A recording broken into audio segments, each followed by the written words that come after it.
Drawbacks of Bohr's atomic models. तो Bohr's atomic model successfully कई चीजों को एक्सप्लेन कर रहा था कि हाँ स्पेक्ट्रा कैसे होगा, ठीक है, किस तरह से एनर्जी लेवल होना चाहिए, उसकी लेंथ क्या होनी चाहिए, ये सारी की सारी चीजें, बट ऑल थ्रू इसके ड्रॉबैक्स भी थे।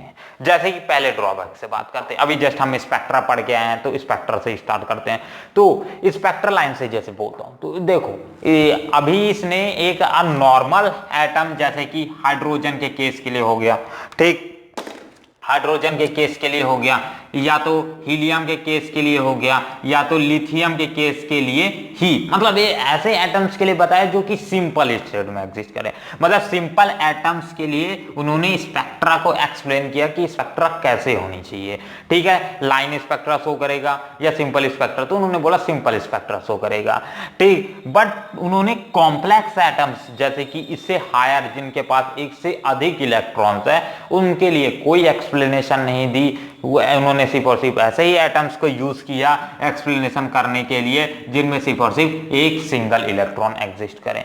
तो पहला वो कॉम्प्लेक्स एटम्स के स्पेक्ट्रा को एक्सप्लेन नहीं कर पाए, तो ये उनका बना पहला ड्रॉबैक।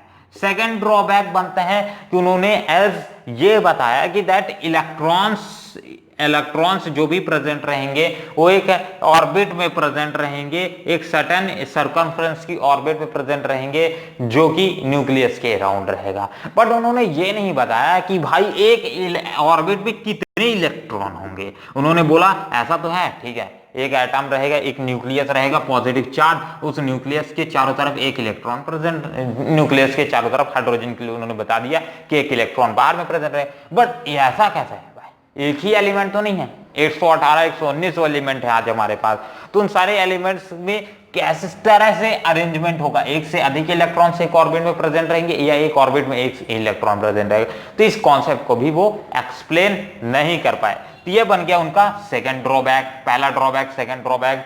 नेक्स्ट थर्ड, वो edge effect like Zeeman's effect, एक पॉपुलर इफेक्ट है जिसे जीमेंस इफेक्ट बोला जाता है, उस जीमेंस इफेक्ट को भी एक्सप्लेन नहीं कर पाए। जीमेंस इफेक्ट क्या बोलते हैं, देखो जीमेंस इफेक्ट के हिसाब से जब भी स्पेक्ट्रास प्रोड्यूस होंगे, ठीक है, इन रिलेटिव टू मैग्नेटिक फील्ड अगर उसकी रिलेशन देखी जाए तो इस इफेक्ट को वो एक्सप्लेन नहीं कर पा रहे थे कि इस समय स्पेक्ट्रास लाइंस किस तरह से एमिट होंगी मैग्नेटिक फील्ड के रिलेशन में।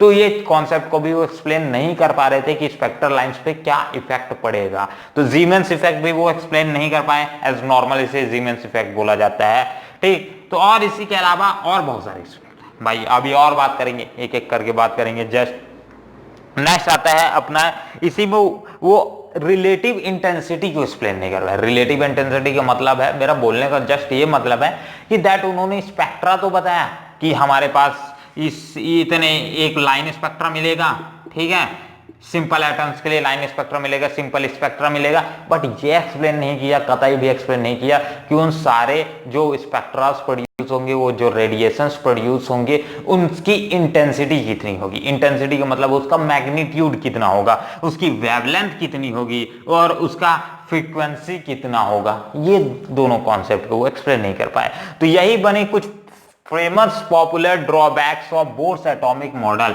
ठीक है, Bohr's atomic model for hydrogen atom, ठीक है, हाइड्रोजन एटम और हाइड्रोजन लाइक आयंस, या फिर हाइड्रोजन एटम ही मेनली बोल सकते हो। हाइड्रोजन एटम्स के रिस्पेक्ट में उन्होंने सारी चीजें एक्सप्लेन करने की कोशिश की, बट ऑल थ्रू पूरे के पूरे एलिमेंट्स हाइड्रोजन जैसे नहीं होते हैं, ठीक है, सिमिलर कुछ ही एलिमेंट्स जैसे हीलियम लिथियम हम एक्सप्लेन कर सकते हैं ऐसा, बट उसके अलावा हम बहुत सारे एलिमेंट्स को नहीं ले सकते। तो जनरली बोर्स ने अपनी थ्योरी को ज्यादा ब्रीफ नहीं कर पाए, एज उन्होंने जो भी एजम्पशंस किए अपने कॉन्सेप्ट के थ्रू, बट उसको प्रॉपर एक्सप्लेनेशन नहीं किया। अब इसी में नेक्स्ट आते हैं डी ब्रोगली एक्सप्लेनेशन।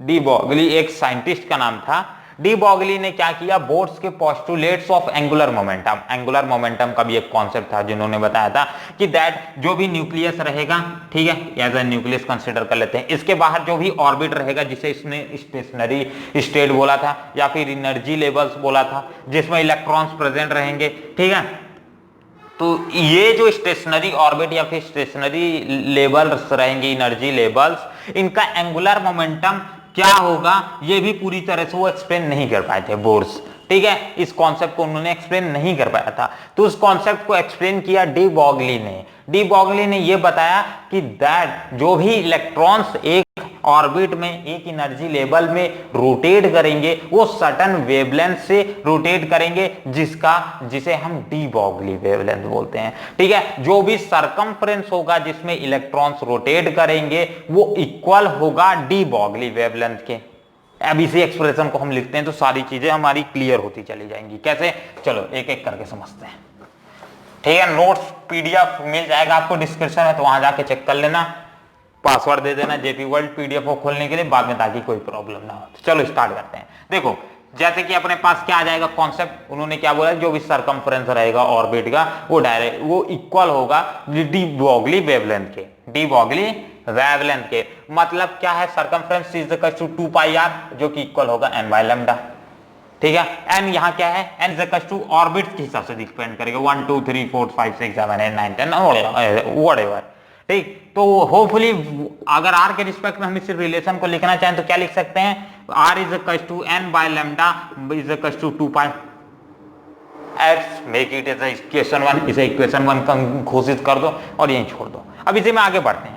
अब जो भी हमारे पास वेवलेंथ के रिस्पेक्ट में कॉन्सेप्ट आया वो ये था, रेडियस जो भी रहेगा इतने के कॉन्सेप्ट में रहेगा सरकमफ्रेंस में। अब इसी में बात करते हैं डी ब्रॉगली वेवलेंथ क्या होता था। डी ब्रॉगली वेवलेंथ के हिसाब से अगर बोलेंगे तो डी ब्रॉगली वेवलेंथ क्या होता है, D BROGLI sorry Broglie's wavelength. ठीक है, डी ब्रॉगली वेवलेंथ के हिसाब से लिखोगे तो डी ब्रॉगली वेवलेंथ क्या बोलता है, डी ब्रॉगली वेवलेंथ के हिसाब से इसका मैग्नीट्यूड h/mv के इक्वल होगा, h/mv। क्लियर है, किसके इक्वल होगा, h/mv के इक्वल होगा। हमने इसी रिलेशन को पहले पढ़ चुके हैं, किसमें जब हम मैग्नेटिज्म पढ़ रहे थे तब हमने यही पढ़ा था कि that H is equals to और Planck constant is equals to क्या होता था, H इंटू mv होता था प्लैंक कांस्टेंट। ठीक है, H is equals to lambda into mv, ये कॉन्सेप्ट पहले ही पढ़ चुके हैं, उसी कॉन्सेप्ट को बस यहाँ यूज कर रहे हैं जो कि डी ब्रॉगली वेवलेंथ से एसोसिएटेड है। अब डी ब्रॉगली वेवलेंथ है, इसे एज इक्वेशन मान लो, इक्वेशन 2 मान लो। अब फ्रॉम इक्वेशन 1 एंड 2 क्या पुट कर सकते हैं, that r is equals to n by lambda, यहां पास लिखो, putting from equation 1 and 2। Equation 1 और 2 से हम क्या लिख सकते हैं, इक्वेशन 1 और 2 से एक चीज देखो, that what we can write is that r is equal to n by 2 pi और लैम्डा की जगह क्या लिख सकते हैं, h/mv। तो h/mv लिखो, h/mv, कोई प्रॉब्लम नहीं है। ये जो भी एक्सप्रेशन आएगा उसको हम जस्ट पहले ही पढ़ चुके हैं, तो आपके लिए कोई नया एक्सप्रेशन नहीं आने वाला है। ठीक, बस इसका एक्सप्लेनेशन देख रहे हैं कि आखिरकार कैसा चीजें आती हैं। तो r इज इक्वल टू ये क्या हो जाएगा, NH by 2 pi m into v, और you can also write it as 2 that NH by 2 pi NH by 2 pi is equals to mvr, और जिसे L बोला जाता है यानी एंगुलर मोमेंटम। ठीक है, ये एक्सप्रेशन पहले पढ़ चुके थे, L is equals to mvr L is equals to mvr और equals to NH by 2 pi, जिसमें एक इलेक्ट्रॉन्स रोटेट करेंगे जिसे हम स्टेशनरी ऑर्बिट बोलते हैं या फिर एनर्जी लेवल्स बोलते हैं। ठीक है, किसी भी एटम्स के लिए जिसमें इलेक्ट्रॉन्स एग्जिस्ट करेंगे। तो ये एक्सप्लेन किया डी ब्रॉगली ने बोर्स के पोस्टुलेट्स का। बोर्स के पोस्टुलेट को एक्सप्लेन करने के लिए उन्होंने दो कॉन्सेप्ट का यूज किया कि एक तो पहला तो बोर्स के एजम्पशंस का यूज किया, जो उन्होंने बोला था एज अ स्टेशनरी ऑर्बिट के लिए क्या होना चाहिए, ये चीज को यूज किया। दूसरा इसी में ऐड किया एक और प्रिंसिपल एज इलेक्ट्रॉन्स की इंटेंसिटी, इलेक्ट्रॉन्स किस वेवलेंथ के थ्रू एक ऑर्बिट में रोटेट करेंगे, इन दोनों कॉन्सेप्ट को मर्ज किया और उन्होंने ये कॉन्सेप्ट डी ब्रॉगली वेवलेंथ का कॉन्सेप्ट लेके आया। ठीक है, तो ये था पूरा का पूरा एक्सप्लेनेशन कि किस तरह से डी ब्रॉगली ने एक्सप्लेन किया बोर्स के पोस्टुलेट्स को। फाइनली ये टॉपिक हमारा यहीं ओवर, एक इसका स्क्रीनशॉट हो जाए, बस बस बस बस भाई, ये चैप्टर आज से यहीं कंप्लीट। ठीक, चैप्टर की थ्योरी पार्ट तो कंप्लीट हो गया है, नेक्स्ट क्वेश्चन पार्ट हम इसी के जस्ट बाद स्टार्ट करेंगे। तो अगले वीडियो से आई थिंक सो कल से ही आपको मिल जाए इसके वीडियोस। तो क्वेश्चन के लिए तैयार रखिए, तब तक के लिए आप धन्यवाद देखने के लिए वीडियो। और हाँ भाई, अगर वीडियो अच्छा लगा हो तो जरूर एक लाइक हो जाए और चैनल पे नए हैं आप तो जरूर सब्सक्राइब कर लीजिएगा। तो चलिए मिलते हैं अगले वीडियो पे जहां हम बात करेंगे इससे रिलेटेड और कुछ क्वेश्चंस। तो जय हिंद, जय भारत।